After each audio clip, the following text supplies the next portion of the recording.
Doctor Chinnamail Anji Reddy గారు ఉమ్మడి కరీంనగర్, ఆదిలాబాద్, మెదక్, నిజామాబాద్ పట్టభద్రుల బీజేపీ ఎమ్మెల్సీ అభ్యర్థిగా మీ మద్దతు కోరుతున్నారు.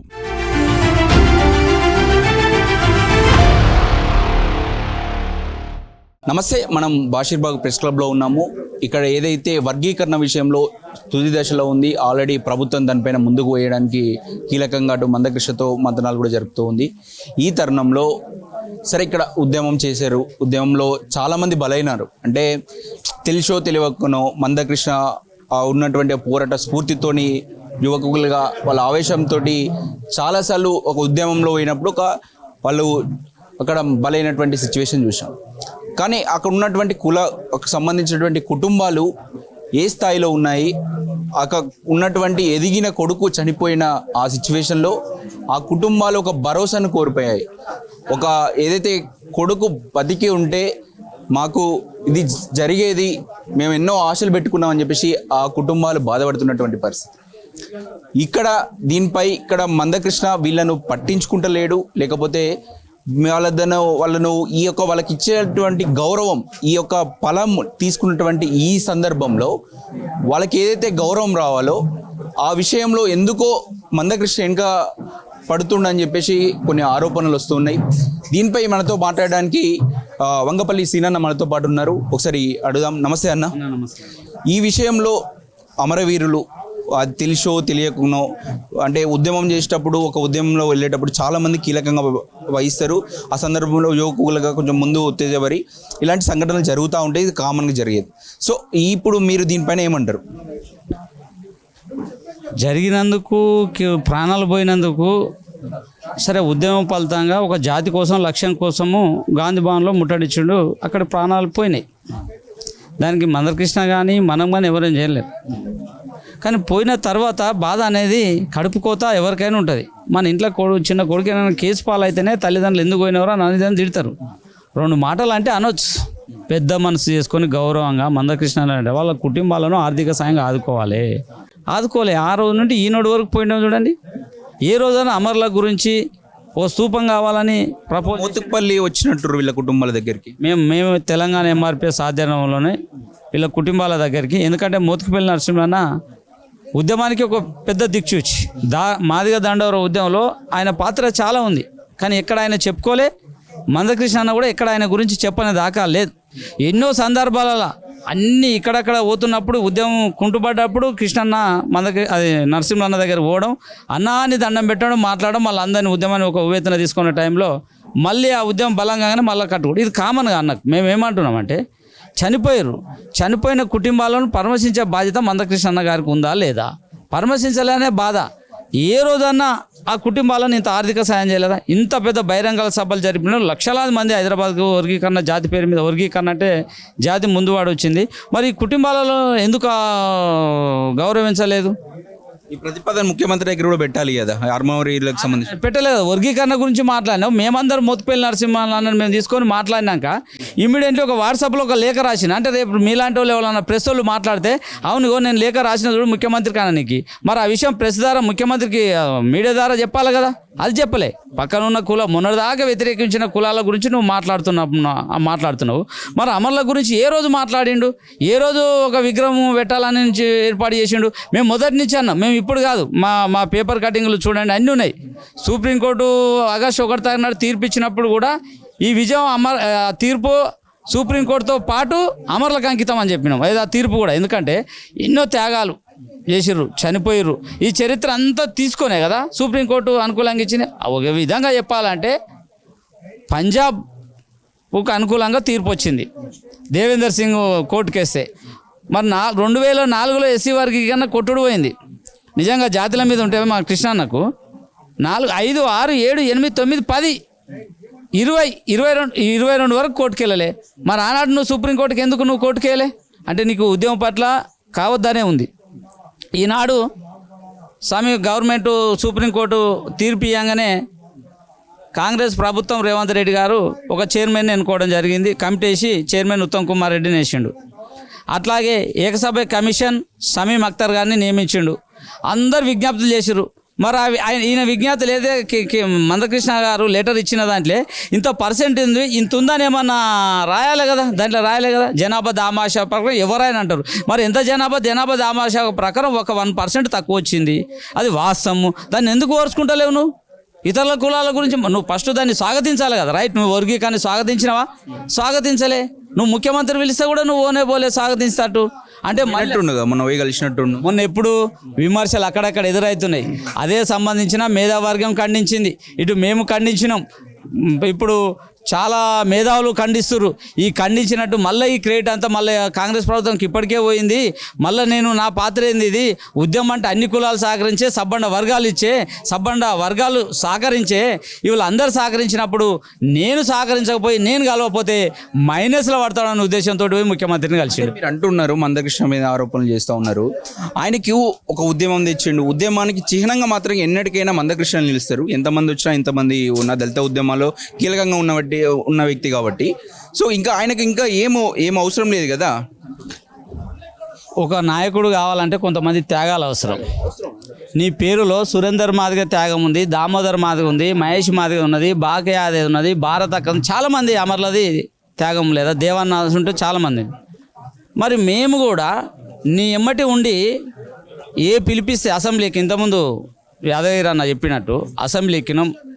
ఈ తెలంగాణ రాష్ట్రంలో నా మీద ఉన్న కేసులు ఈ రాష్ట్రంలో ఎవరి మీద లేవు కాదని చెప్పండి మందకృష్ణ. మరి నువ్వు రాజ్యంలో వెనుకకి ఎక్కడ పోయేది.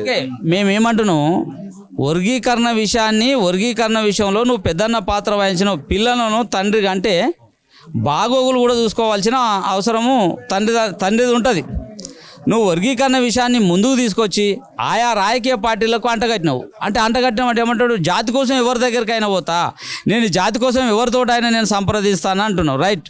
మరి జాతి కోసం అన్నప్పుడు ఈనాడు కాంగ్రెస్ ప్రభుత్వం చేసినప్పుడు మరి నువ్వు శుభాకాంక్షలు అని ఒక మాట ఎందుకు చెప్పలే? అరే వర్గీకరణను స్వాగతిస్తున్నానని ఎందుకు చెప్పలే? నువ్వు స్వాగతిస్తానని తర్వాత నువ్వు ముఖ్యమంత్రిని కలిసి స్వాగతిస్తానని చెప్పి నెక్స్ట్ రోజు నీకు అపార్ట్మెంట్ ఇయ్యడా? నెక్స్ట్ రోజు పోయి ఇట్లా ఈ కులాల మధ్య ఇట్లా ఇబ్బంది ఉంది, ఈ కులాలను ఇట్లా కలపడం వల్ల ఒక కులం నష్టపోతుందని ఎందుకు వివరించలే? నువ్వు దాన్ని స్వాగతించలే, నువ్వు దాన్ని వ్యతిరేకించినట్టే ఉంటివి. నేను ముఖ్యమంత్రి రమ్మన్నది వాస్తవం కదా, నువ్వే మీడియాలో చెప్పినావుగా, నన్ను ముఖ్యమంత్రి నుంచి కాల్ వచ్చింది, నేను పోదామంటే నేను పోతలేను అని నువ్వే చెప్పుకున్నావు కదా. నీకు ఒక రోజు ముందు రోజే నాకు ఫోన్ వచ్చింది, బిల్లు పెడతా నువ్వే చెప్తున్నావు కదా. మరి ఎందుకు నువ్వు స్వాగతించలే? వర్గీకరణపై జాతి పట్ల నీకు ప్రేమ ఉంటే వర్గీకరణపై నీకు జాతి పట్ల దాన్ని స్వాగతించాలి కదా. షమీమ్ అఖ్తర్ గారికి ఒక లేఖ ఇచ్చినావు, ఎంతమంది ఏ జనాభా ప్రకారం ఇచ్చినావు, అది ఇస్తే నువ్వు బయట పెట్టాలి లేక.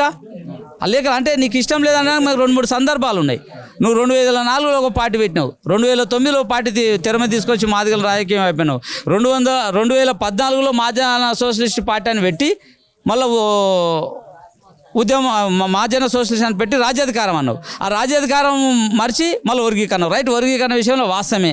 మేము ఏమంటున్నాం, అమరులను ఎందుకు స్మరించుకుంటలేవు, అమరుల కుటుంబాలను ఎందుకు వస్తలేవని మేము బాధపడుతున్నాం, రైట్. తల్లిదండ్రులు వాళ్ళు ఉన్నది, మేమంటే వ్యక్తిగతంగా సరే ఏం ఆరోపణని ఒంటెద్దు పోకూడదు, మాకు కిష్టమాకు ఎలాంటి విభేదాలు లేవన్నా. మేము ఏది సిద్ధాంతపరమైన వివాదం ఉన్నాం తప్ప వ్యక్తిగతంగా ఏం లేవు. మేమంటే సంఘపరంగా వివిధ రకాలు ఉన్నాం. మరి అమరవీరులు నేను ఏమని ఖండించారు? ఇవాళ పెద్ద ఆయన ఏమని మాట్లాడాడు, మాకు ఎలాంటి దురుద్దేశం లేదన్నాడు. ఎంత చక్కగా చెప్పిండు. అంత మీద వాళ్ళ కొడుకులు కోల్పోయినా, అంత నీ దగ్గర ఉన్నా ఎందుకు నువ్వు పెద్ద మని చేసుకొని నువ్వు వాళ్ళ దగ్గరికి పోలేదు అంటే అమరుల వీళ్ళకి ఏడా క్రెడిట్ తక్కువద్దా?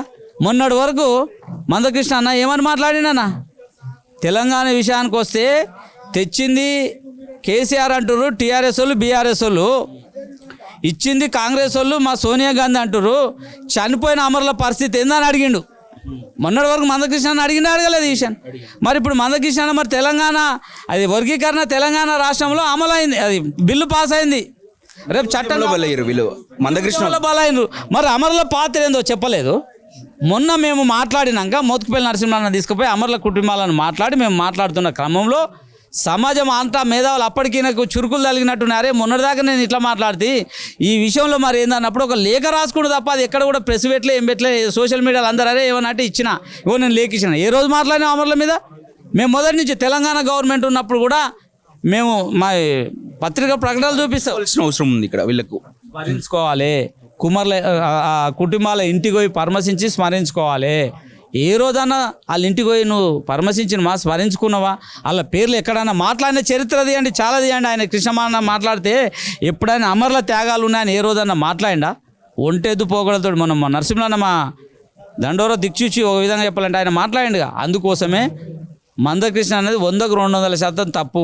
ఇప్పటికైనా మనసు మార్చుకొని అమరుల కుటుంబాల దగ్గరికి వెళ్ళాలని మేము విజ్ఞప్తి చేస్తున్నాము. మీ మీద మీటింగ్ పెడతా ఉన్నారు అమరవీరుల కోసం. సో ఆ మీటింగ్కు మందకృష్ణ ఇన్వైట్ చేయబోతురా? ఖచ్చితంగా మేము అమరుల కుటుంబాల వరకు మేము ఖచ్చితంగా ఆయన రావాలని కూడా మేము పోతాం. మొన్న డప్పు 1000 గొంతులు 1,00,000 డప్పుల ప్రోగ్రామ్ ఇచ్చిండు, మేము మద్దతు తెలిపినాం. మేము సిద్ధాంతపరంగా వ్యక్తిగతంగా విభేదించిన మా సంఘాలు వేరైనా మా లక్ష్యం ఒకటని మేము మద్దతు ఎందుకు తెలిపినాం. మేము మద్దతు ఆయన కూడా మమ్మల్ని కోరడం జరిగింది. తమ్మి నువ్వు మద్దతు తెలిపావని అడిగిండు, మేము మద్దతు తెలిపినాం. ఇప్పుడు కూడా మేము మా కోర్ కమిటీతో ఒకసారి చర్చించి అందరూ భాగస్వామ్యం చేయాలనుకుంటాం తప్ప ఒకరి కోసం కాదు. అందుకోసం అమరవీరుల కుటుంబాలకు అయితే మందకృష్ణ ఇంటికి పోయి కూడా ఇన్విటేషన్ చేసే అవకాశం ఉంది. చేస్తాం, తప్పేముంది. ఇప్పుడు మాకేం వ్యక్తిగతంగా లేనప్పుడు వెళ్తాం. ఖచ్చితంగా ఈ అమరుల కుటుంబాలకు ప్రభుత్వంతో మాట్లాడవలసిన అవసరం ఉందంటాం, పోతాం, మీటింగ్ కూడా రావాలని కూడా చెప్తాం. ఆ విషయంలో మేము మళ్ళీ చెప్తాను, ఇప్పటికి 2 మాటలు చెప్పిన, సిద్ధాంత పరంగానే మందకృష్ణకు మాకు వ్యతిరేకము, వ్యక్తిగతంగా ఆయనకు మాకు ఎలాంటి కోపాలు లేవు. అందుకోసమే ఇప్పటికైనా మనసు మార్చుకొని అమరుల కుటుంబాల ఇంటికి మందకృష్ణ వెళితే బాగుంటుందని మేము సూచనలు ఇస్తున్నాము. ఇక పోతే వర్గీకరణ విషయం ఇప్పుడు స్వాగతించాలని కూడా అంటున్నాము. 1% మనకు తక్కువ ఉందా, లేకపోతే మాదిగల % తీసి 1% వాళ్ళకి ఇస్తామా? అదనే చెప్పు. మేధావులు అనుకుంటున్నాను, నిన్న 2-3 మా మాదిగ మేధావులను కలిసిన, సరే పేర్లు ఎందుకు ఈ సందర్భం ఉంది, మాదిగ మాజీ ఎమ్మెల్యేలను ప్రజెంట్ ఎమ్మెల్యేలను కూడా కలిసిన. ఏందనేది అంటే ఇక మన పెద్దాన్ని ఏం చేస్తుండు, ఇట్లా చేస్తుండు. మాదిగల పట్ల ప్రేమ ఉంటే స్వాగతించాలి. నువ్వు ఫస్ట్ ఈ వర్గీకరణను స్వాగతించి 2వ రోజు ఆ లోట్లు పాటలుంటే ఒక మెమోరాండం నేను నువ్వు స్వాగతించకుండానే నువ్వు వ్యతిరేకించినట్టే మాట్లాడితే మాదిగల పట్ల నీకు చిత్తశుద్ధి లేదు, మాదిగల ఉద్యమం మీద ప్రేమ లేదనేది మాకు స్పష్టమవుతుంది. ఎంతసేపు నువ్వు వ్యక్తిగతంగానే మాట్లాడుతున్నావు అనేది మాకు అర్థమైంది, స్పష్టంగా కళ్ళెదుట అవపడుతుంది కదా. నువ్వు ఫస్ట్ ఇప్పుడు మేము అందరు అన్నాక మేధావి వర్గం అందరూ వ్యతిరేకించే టైంలో విమర్శ వస్తుందని నువ్వు పోయి కలిపినావు. నువ్వు నిజంగా నీకు ఏ స్వార్థం లేకపోతే, నీకు నిజంగా వర్గీకరణ కావాలనుకుంటే అయిన రోజు ఎమ్మటే నువ్వు స్వాగతించేది ఉంటివి. మేము వర్గీకరణ జరిగింది తెల్లారే అంబేద్కర్ విగ్రహానికి పూలమాలేసి స్వాగతించినాము. మరి ఆయన స్వాగతించలేదంటే వర్గీకరణ పట్ల కృష్ణన్నకు ఇష్టం లేదనేది మాకు అర్థమవుతుంది. అందుకోసమే వర్గీకరణ అయింది. రాజ్యాధికారం కోసం కలిసి పనిచేద్దాం, మన రాజకీయాల్లో మన వాటెంతో తెలుసుకుందాము. నువ్వు ముందు వరుసలుండు, మేము నడవనికి సిద్ధంగా ఉన్నాం. ఏ పార్టీలు ఎన్ని మాదిగలకు సీట్లు ఇస్తావు దాని మీద డిసైడ్ చేయి. ఈ వర్గీకరణ రిజర్వేషన్లు ఉద్యోగస్తులే కాదు, రాజకీయ దాంట్లో 19 ఉన్నాయి తెలంగాణలో. అందులో మన వాటేందో కొట్లాడదాం రాజకీయంగా. జెడ్పీటీసీ ఎన్నికలు వస్తున్నాయి, రేపు 2-3 నెలల్లో ఎంపీటీసీ ఎన్నికలు వస్తున్నాయి. ఏ పార్టీతోటో డిసైడ్ మాదిగలకు ఎవరైతే ఎక్కువ సీట్లు ఇస్తారో ఆ వైపు ప్రయాణిద్దాం, రాజకీయ వైపు. నీ పార్టీ ఉందిగా, నీ పార్టీని ఎంఎస్పీ పార్టీని చంపుకొని నువ్వు బీజేపీ పార్టీకి ఇచ్చినావు. చాలా ఉన్నాయి. మా పేగులు బయటికి వెళ్తే మా కాళ్ళ మీద పడుతున్నట్టు మేము అట్లా చెప్పుకుంటలేము. మేము ఒక చదువుకున్న వ్యక్తులుగా ఒక ఆలోచించి ఉద్యమం పార్టీ ఇంపార్టెంట్ కాబట్టి మేము వ్యక్తిగతంగా దూషణ పోతలేము. మాట్లాడాలంటే అవి మేము ఇంట్లో మాట్లాడుకుంటాం, బయట మాట్లాడుకుంటే ఇవి చెప్పేది కాదు. ఇప్పటికైనా అమరులకు ఖచ్చితంగా ప్రభుత్వం ఇవ్వాలని మేము రేవంత్ రెడ్డి ప్రభుత్వంపై విజ్ఞప్తి చేస్తున్నాం, డిమాండ్ చేస్తున్నాం. ఇప్పటికే మా మాదిగ ఎమ్మెల్యేలను వీరేష్ అన్నతో పాటు కల్లంపల్లి సత్యనారాయణను చాలామంది సామేళనలు అందరినీ కోఆర్డినేషన్ చేస్తూనే ఉన్నాం. దానికి మోత్పల్లి నరసింహ నాయకత్వం ఈ కుటుంబాలకు ఇవ్వాలన్నాం. మొన్న కూడా టీఆర్ఎస్ పార్టీలో ఉన్న అందరి కవితక్క లాంటి వాళ్ళకు కూడా మేము విజ్ఞప్తి చేస్తూనే ఉన్నాం. మా కుటుంబాల్లో మీరు కూడా ఎంతో కొంత చేయాలంటే కూడా వాళ్ళు కూడా సుముఖంగా ఉన్నారు. మీరు కూడా ప్రతిపక్షాలు ఉన్నారు కాబట్టి వాళ్ళపై ఒత్తిడి తేవాలనేది కూడా మేము వాళ్ళ దృష్టికి తీసుకెళ్తున్నాం ఈ సమస్యలను. జై భీమ్, జై మాదిగ. అమరవీరులు ఏ ఉద్యమం కోసం, ఏ ఫలాల కోసం వాళ్ళ త్యాగం చేశారో ఆ త్యాగాన్ని మనం గుర్తించుకోవాల్సిన అవసరం ఉంది. ఈరోజు మందకృష్ణ గారు ఒక ముందుండి ఒక నాయకుడిగా ఉద్యమాన్ని నడిపించాడు. ఆ నడిపించినటువంటి ఆయన దారిన నడిచినటువంటి సురేందర్ కావచ్చు, ఇంకా చాలామంది, ఎక్కువ కుటుంబాలు కూడా లేవు, ఒక 6-7 కుటుంబాలు తెలంగాణ వ్యాప్తంగా ఉన్నాయి. వాళ్ళకు మందకృష్ణ అండగా నిలవాల్సిన అవసరం ఉంది. ఈ వర్గీకరణ సఫలమవుతున్నటువంటి ఈ నేపథ్యంలో వాళ్ళని పిలిచి వాళ్ళకి సన్మానించి వాళ్ళకి గౌరవంగా ప్రభుత్వం నుంచి ప్రభుత్వం తరఫున మాట్లాడి వాళ్ళకి కావాల్సినటువంటి న్యాయం ఎంత ప్రభుత్వంతో మాట్లాడితే ప్రభుత్వం ఎంతవరకు ముందుకు వచ్చే అవకాశం ఉంటుంది అది పెద్ద ఇష్యూ కాదు. ఎందుకంటే ఒక ఉద్యమంలో బలైనటువంటి కుటుంబాలు ఇవి. వాళ్ళు ఆర్థికంగా చితికిపోయారు. ఎందుకంటే ఒక కొడుకు అంటే భరోసాగా ఒక కుటుంబం భావిస్తూ ఉంటుంది. ఆ కుటుంబానికి ఈరోజు అండగా నిలిచేటువంటి ఆ కొడుకు లేకపోవడం వల్ల ఆర్థికంగా చితికిపోయినటువంటి కుటుంబాలు వాళ్ళు రేపు పొద్దున వృద్ధాప్యంలోకి వెళ్తారు. వాళ్ళకు భరోసాను ఇచ్చి వాళ్ళకు కొంచెం ఫైనాన్షియల్లీ కావచ్చు, లేకపోతే మోరల్గా కావచ్చు. నేను చెప్తున్నా, ఒకవేళ వీలైతే కృష్ణమాదిగ ఉన్నన్ని రోజులు ఈ కుటుంబాలను పర్యవేక్షించాలి. ఈ కుటుంబాలు ఏ విధంగా ఉన్నాయి నిత్యం పర్యవేక్షిస్తూ వాళ్ళకు తగిన న్యాయం చేయాల్సిన బాధ్యత ఒక నాయకునిగా మందకృష్ణ పైన ఉంటుంది. దానికి సంబంధించి ప్రభుత్వం ఇక ఏ విధంగా వెళ్తుందని చెప్పేసి దీనిపైన ఎలాంటి కార్యాచరణ ఉంటుందో చూడాల్సి ఉంది.